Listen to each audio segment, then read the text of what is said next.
Former teachers of Reddit, what was the last straw that made you quit your job?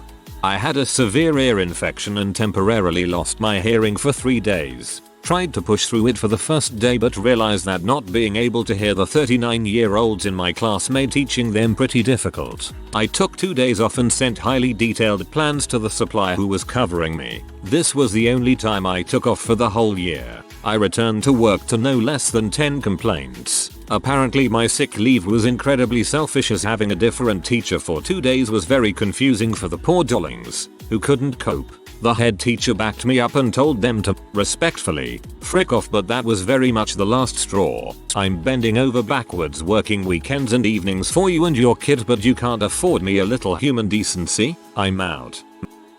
I left when the state mandated a new teacher evaluation protocol. We had to document our proficiency in 4 standards, 17 indicators and 29 elements with photographs, examples of student work, handouts from meetings, logs of parent interactions, copies of emails, etc. No one ever expects a doctor to have to prove he relates well with his patients by photographing office visit, but I had to photograph students working in the lab or doing group work to prove I taught using a variety of techniques. I had to log or photograph my visits to my sped students' study hall to prove I supported their learning. It was endless. Administrators still visited my classroom and evaluated my teaching as before, but now I was responsible for documenting so much more. If you can't trust me to be a professional after 15 years of teaching AP classes, then guess what? I'm gone.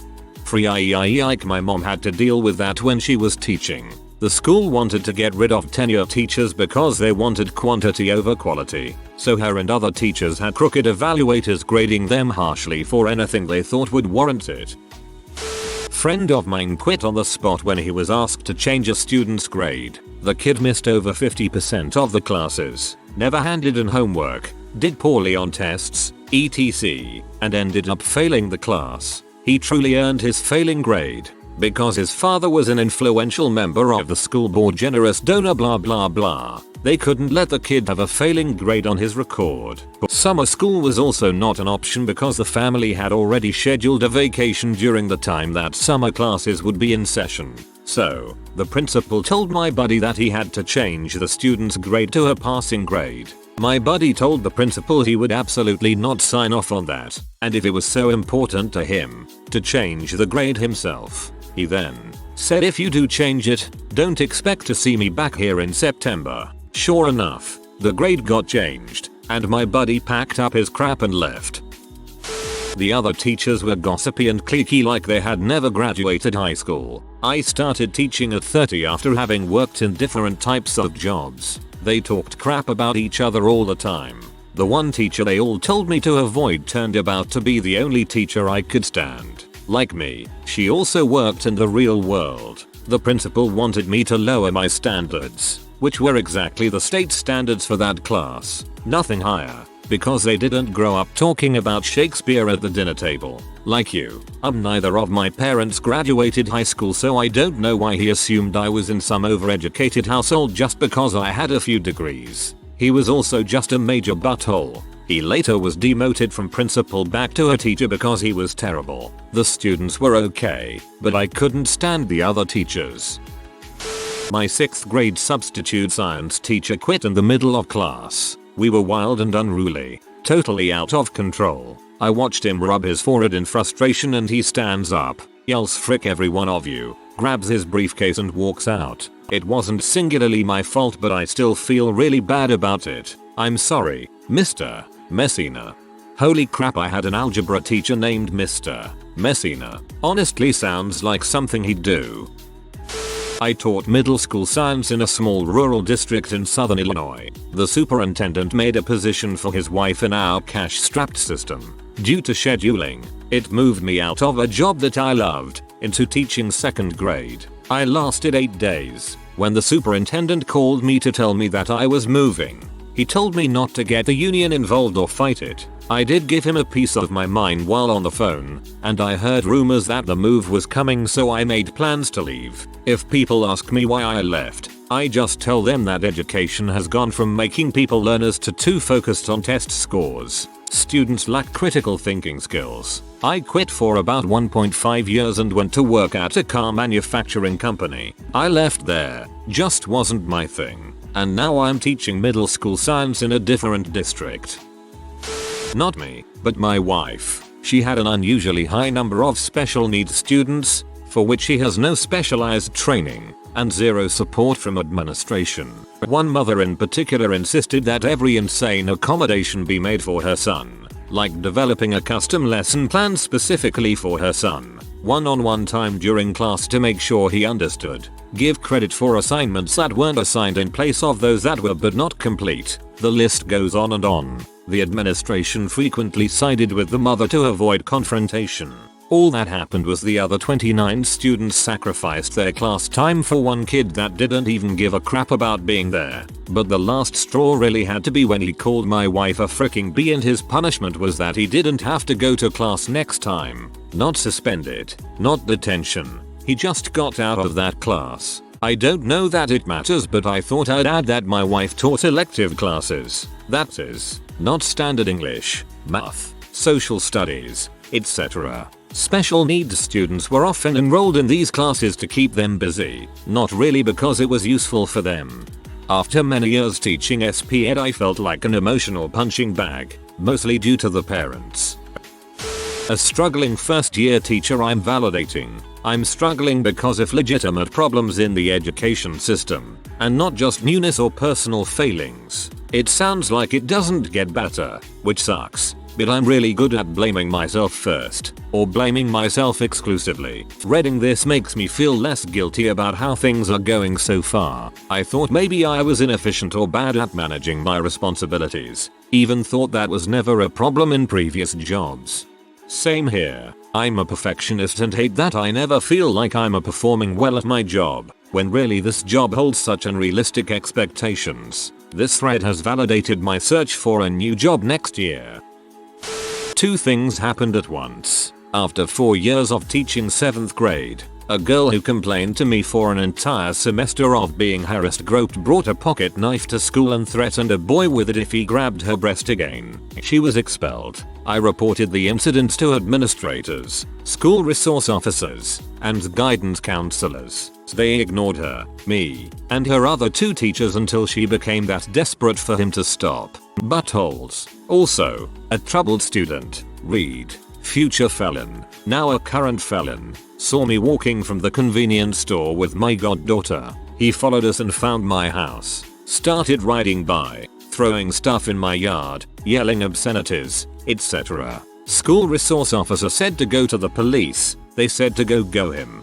Final straw. He climbed on my fence and shot my dog with a paintball gun. I threatened to quit on the spot, so they moved him from my class. Then over Christmas break, he stabbed and ruined my inflatable decorations. I finished the year and was done. The girl from Rare First Story homeschooled to finish high school, went to college, and just started her PA program. The future felon became an actual felon at 18, and is still in jail. Go figure.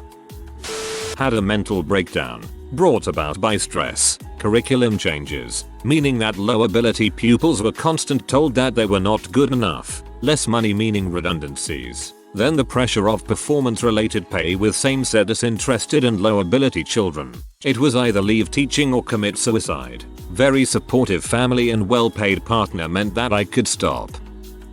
I wasn't a teacher, but I was a classroom assistant hired by the county. We were more like volunteers who were paid in education grants, so we made less than minimum wage, technically $2.15 HR. There was a teacher in charge of us. I'll call her Sandra, name changed. Sandra had a lot of things to do, so I left her alone. I just kind of did my own thing by asking what teachers if needed help day to day, showing up to Saturday school for tutoring, and doing whatever I could to help with school events. It was hard work. Tutoring for every single class that's offered, reporting physical shaming and abuse experienced by students at their homes multiple times, talked a kid out of committing suicide, learning to level with and work with kids that had severe intellectual and behavioral problems. I had no training. It was really hard. I also spent a lot of my own money on resources and supplies for students who needed them. Probably more money than what I made in the first place.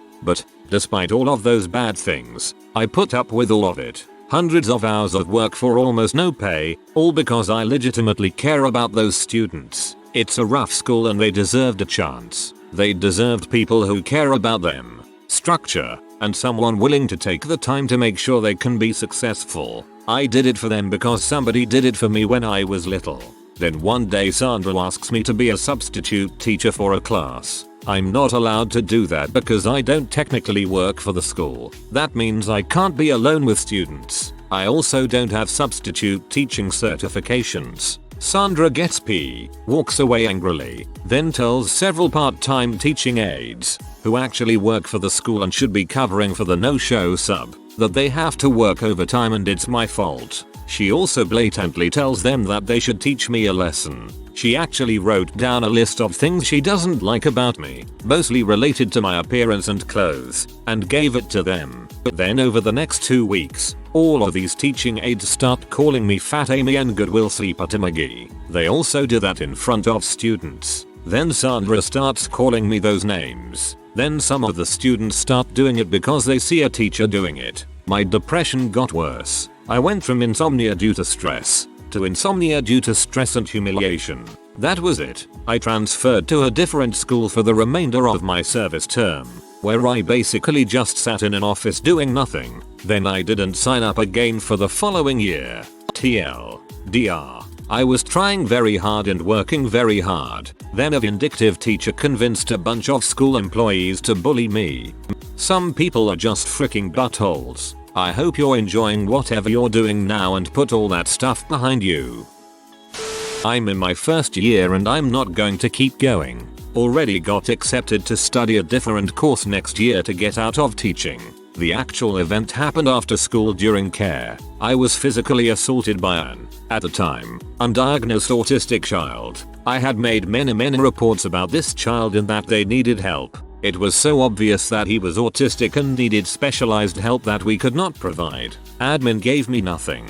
I spoke to the parents and they also did nothing. They were also assaulting their other teacher every day. Finally one afternoon he was screaming at me, throwing chairs and trying to hurt the other kids. I stood between him and the door to protect the other kids for 10 minutes, acting as a punching bag until help arrived. He ended up assaulting 2 or 3 other teachers that day too. While this was terrifying and I probably have some sort of PTSD from it, a lot of the reason I'm leaving teaching is the crap admin support I received before and after the event. They cared for the half an hour there was an incident, but nothing was done before and I wasn't updated after. I was also left as the sole staff member on the shift with the kid when the assault happened, even though I'd shared my concerns time and time again.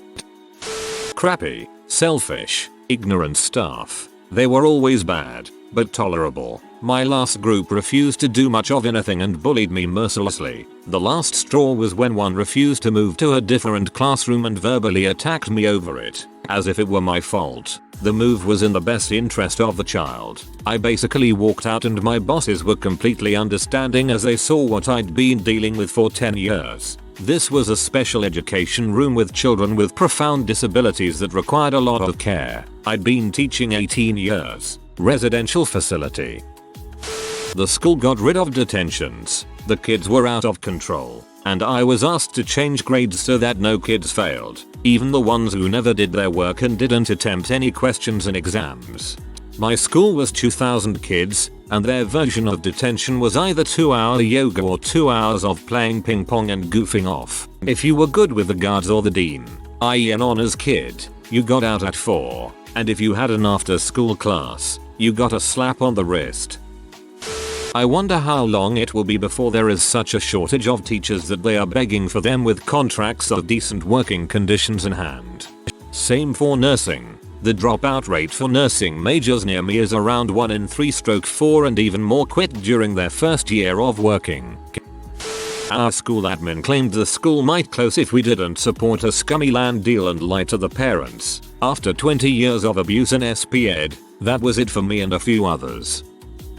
I got a stomach ulcer, mostly from the stress of the job. It lasted 2 years. 2 years of spending my day with other people's kids while dealing with a stomach ulcer. Number. I was a permanent sub in a rough school, and at one point I got colitis. Never had it before or since. I guarantee it was because of stress. Not former teacher, but I studied to be one and realized it wasn't for me. I realized that I didn't give a single crap about the students, but I cared so much about the material English. When I observed teachers, that was something I noticed. They genuinely cared about the students, even the bad ones. I would have taught for a few years and would have snapped on someone, or would give everything I had to try to make the students like the material and end up miserable and a shell of myself trying to make people who don't care. The joke amongst teachers is that elementary school teachers teach because they love the kids, high school teachers teach because they love the subject, and college professors teach because they love being published. In the past 3 years I have taught every middle school grade and subject in my school. I have been expected to know every standard for every class and to be able to take over a class at a moment's notice. I'm also expected to make the content area and grade level meetings even if it doesn't match up with my planning. On top of that, I'm supposed to know every single student in every single class that has an IEP, 504, and medical plan even if I haven't been told they even have one. When I moved into the state I was given a bunch of certifications I'm not qualified for and have been put in positions that I shouldn't be teaching. I have had 2 principals, 6 assistant principals, and 4 additional supervisors in my field. My admin team is changing my schedule because they don't feel my 3 degrees, 14 certifications in 3 states, and national certification is enough to qualify me to teach the classes they put me in at the beginning of the year. I will have 7 business days to put together maternity plans for my new schedule. I'm finishing out the year and then I'm done. Quit winning. They don't ask much of you, they just want you to be psychic, superhuman, prepared for literally any possibility, to have no life of your own, etc. Really, it's not that big of a deal. On a serious note, Christ. I admire you being willing to finish out the year. I drop that crap on the spot. Respect for that patience. Didn't even make it to being a teacher. Went through the college courses. Learned a lot about how to be nice to students of different races, religions, nationalities, cultures, genders, ethnicities, etc. Learned some about making lesson plans. Learned a tiny bit about classroom technology, but my classes included absolutely nothing about classroom management or how to actually teach. Dropped out of the program 1 week into my student teaching assignment. I took a summer job working at a Hard Rock cafe. I made more money waiting tables than I did teaching. I never went back to the classroom. I was teaching journalism in college. A student handed in an article, which was supposed to go in a newspaper, that included no research and multiple emoticons. This was before BuzzFeed, so I gave the paper an F, and said come talk to me about this. I explained in short form why journalism exists, why it is important, and that his worst grade is dropped so this doesn't have to hurt him.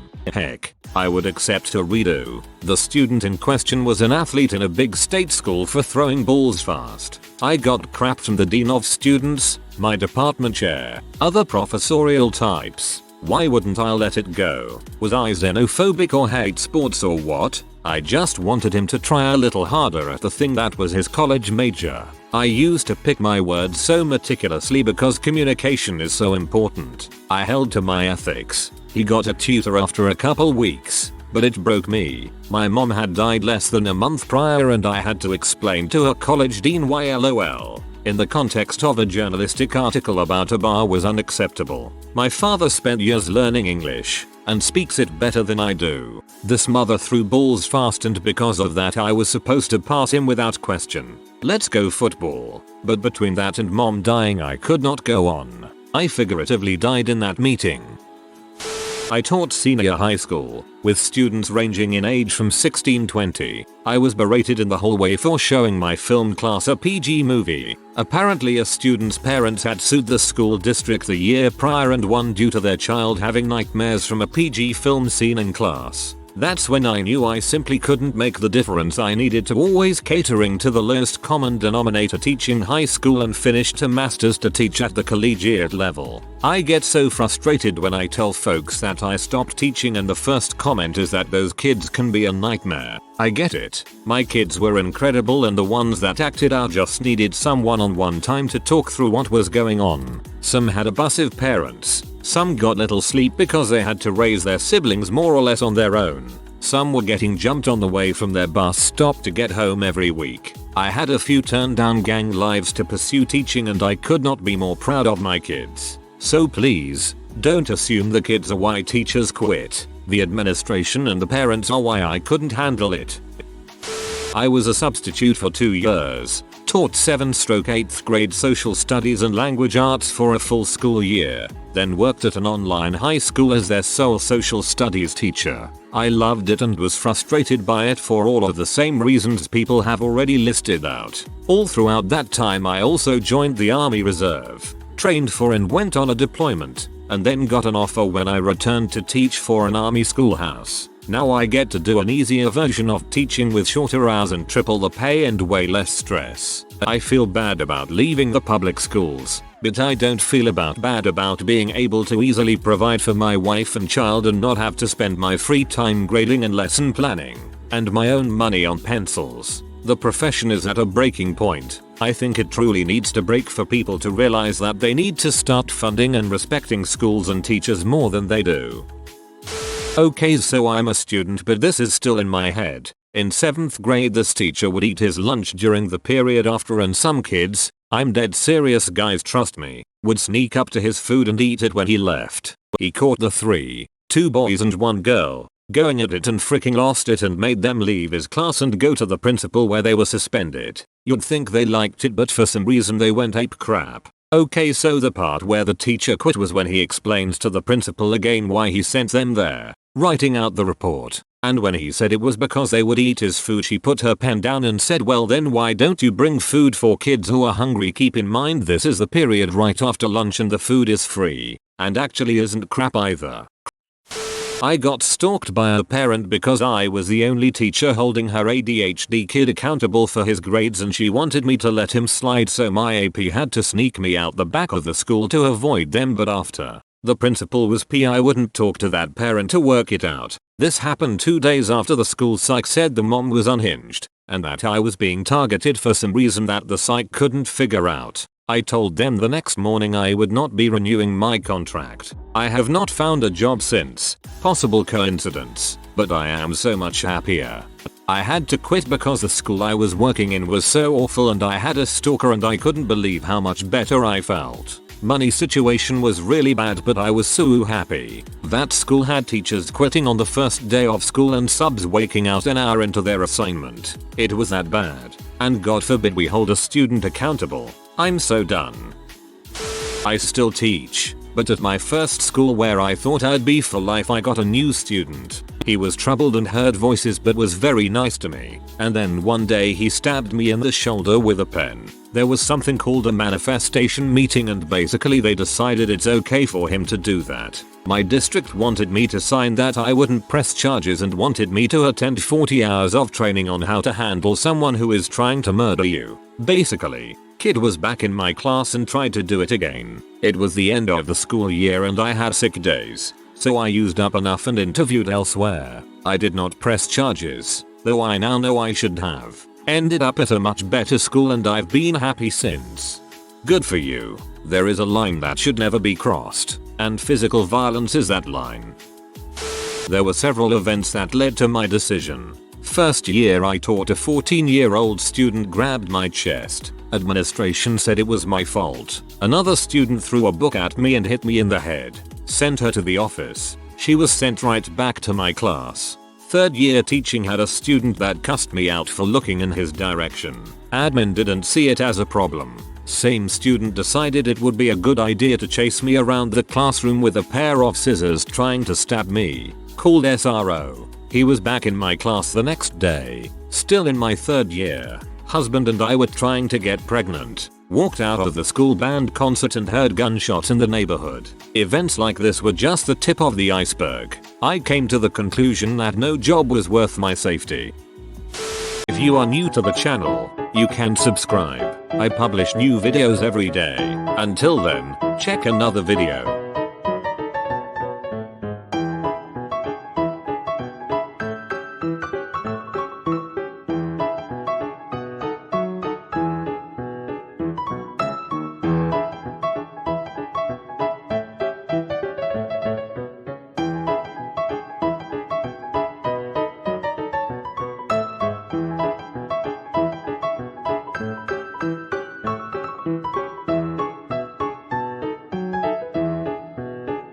Bye for now.